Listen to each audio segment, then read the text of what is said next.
আমি বানাবো পাতাকপির বড়া। এতে সামান্য পরিমাণে হলুদ দিয়ে নিলাম, লবণ দিয়ে নেব, এতে অ্যাড করে দিব চালের গুঁড়ো,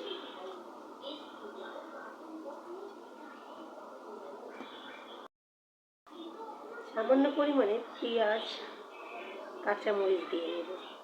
এরপর ভালোভাবে এটিকে মিশিয়ে নেব।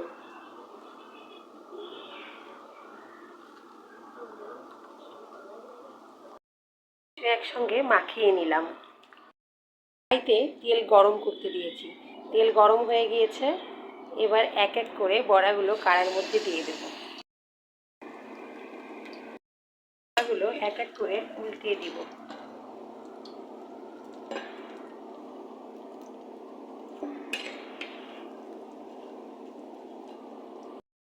রেডি হয়ে গেছে, এবার নামিয়ে ফেলব। হয়েছে সাদা ভাত, সাথে আলু ভাজা, আলু দিয়ে মাছের মাথা দিয়ে মুড়ি ঘন্ট, পাতাকপির বড়া ভাজা, শসা, টমেটো এবং মুসুরের ডাল। খুব সুন্দর খাওয়া।